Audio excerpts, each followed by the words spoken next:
Достаточно нам Аллаха, и Он прекрасно. Проси прощения у Аллаха. И не откладывай это лишь, ведь время подобно мечу. Просите у вашего Господа, у каждого человека своих забот. У нас были знания, но мы не действовали по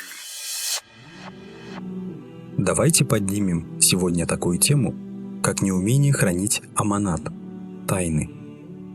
К сожалению, это распространено в умме. Аллах сказал: «И будьте верны своим обещаниям, ибо за обещание вас призовут к ответу». Аль-Исра, 34 аят. Пророк, мир ему и благословение, сказал: «Истинным лицемером является тот, кому присущи 4 свойства, а отличающийся каким-либо из них будет отмечен одним из свойств лицемерия, пока не избавится от него». Если у тебя все эти 4 качества, то знай, что ты лицемер. Если же не все качества, то в тебе есть признаки лицемера. Какие это 4 признака? Первое. Предает, когда доверяют. Второе. Лжет, когда рассказывает. А пророк, мир ему и благословение, сказал: «Кто обманывает, тот не из нас». Третье. Поступает вероломно, договариваясь. Четвертое. Приступает к границе дозволенного, когда враждуют. Даже когда враждуешь, ты должен соблюсти адаб. Даже при сражении должен сохранять этикет. Ты не можешь поступить, как поступают в наши дни. Пойти разбить лицо должнику, забрать имущество должника. Нет. А за то, что ты проявляешь терпение, за каждый день получаешь награду. Но должник за это получит грех, если он специально тянул и не отдавал. Или бывает такое, что кто-то кого-то подрезал на автомобиле, выходит, достает пистолеты, машут, стреляют по колесам, по ногам. Еще кричат «Аллаху Акбар», кричат такбиры, когда нарушают границы дозволенного. Кто их учит такой религии? Ведь завтра и ты можешь невзначай подрезать. Будь мягче, милосерднее. Когда ты приходишь в чужую жизнь, семью, по работе или в гости, становись слепым, не слушай и не смотри. А если услышал, забудь. Ведь каждый хочет иметь рядом братьев, кому можно доверить самое важное, кто не разболтает на весь город. Чтобы не было такого, окружай себя хорошими друзьями. А какие они? Это те, на которых ты смотришь, они напоминают тебе об Аллахе.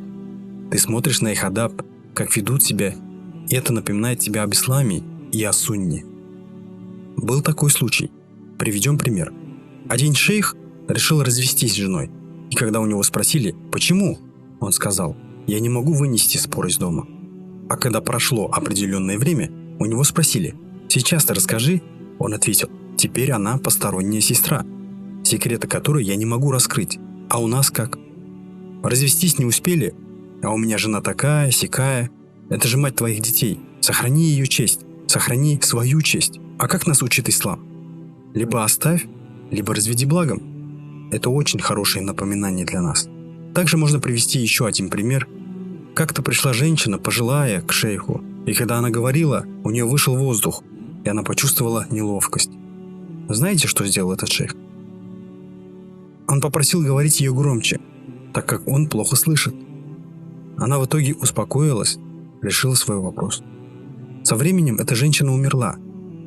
Когда этому шейху громко сообщили, что она умерла, он попросил не кричать ему в ухо, так как начиная с этого дня, он хорошо слышит. Просто представьте, 5-6 лет он делал вид, что он не слышит. Не этому ли ислам учит нас? Хотя тут нет ничего такого.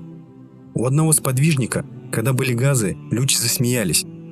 Пророк, мир ему и благословение, сказал: «Почему вы смеетесь? Ведь это то, что бывает с каждым». Также в другом хадисе говорится, что пророк, мир ему и благословение, и сподвижники, да будет доволен ими Аллах, поели верблюжатины и пошли в мечеть. И один человек пустил газы. Люди начали искать этого человека. Он покраснел. Пророк, мир ему и благословение, увидел это и сказал: «Кто поел верблюжатины, тот возьмет омовение». Для чего он это сказал? Ведь этому человеку для намаза пришлось бы идти брать омовение, и все бы поняли, что это он. Поэтому, несмотря на хадисы, 3 масхаба сказали, что верблюжатина не портит омовение. Имам Ахмад сделал мустахабом, раз пришел хадис. Также пример, когда дочь Умара ибн аль-Хаттаба, Хафса, да будет доволен ими Аллах, стала вдовой в битве при Бадре. Он пошел искать ей мужа, и это сунна, братья. Знайте это. Он пошел к Усману, рады Аллаху анху. «Если хочешь, я выдам за тебя свою дочь Хафсу». Усман сказал: «Я немного подумаю», потом отказался. Умар разозлился. Потом пошел к Абу Бакру, и он, рады Аллаху анху, тоже отказался. Умар еще сильнее разозлился. На следующий день пророк, мир ему и благословение, засватал его дочь. Потом он встретил Абу Бакра, и тот спросил: «Ты же разозлился в тот день?» Тот ответил: «Да». Дело в том, что мы с Усманом слышали, как посланник Аллаха, мир ему и благословение, хотел засватать твою дочь, и не могли раскрыть секреты пророка, мир ему и благословение. Также приведем пример. К Айше как-то пришла Фатима, рады Аллаху анхума. Пророк, мир ему и благословение, сказал кое-что на ухо Фатиме, рады Аллаху анха, и та заплакала. Потом он, мир ему и благословение, еще кое-что сказал, и она, рады Аллаху анха, улыбнулась. Айша, рады Аллаху анха, спросила: что это было? Почему плакать, потом смеяться? Фатима, рады Аллаху анха, сказала: я не выдам тебе тайну своего отца. А после смерти пророка, мир ему и благословение, она снова спросила. Тогда она, да будет Аллах доволен ими обеими, рассказала. Сначала пророк, мир ему и благословение, сказал, что Джибриль, алейхиссалям, каждый год проверял Коран 1 раз, а в этом году 2 раза. Я думаю, что моя жизнь подходит к концу. Тогда я заплакала. Потом он сказал, что первый, кто из моей семьи присоединится ко мне, будешь ты. Тогда я засмеялась. И да, действительно, через полгода она, вслед за лучшим из людей, мир ему и благословение, покинула этот мир. Да будет доволен ею Аллах. И наши жены, и наши дочери должны быть такими. Рассказывайте им это, воспитывайте их в этом духе.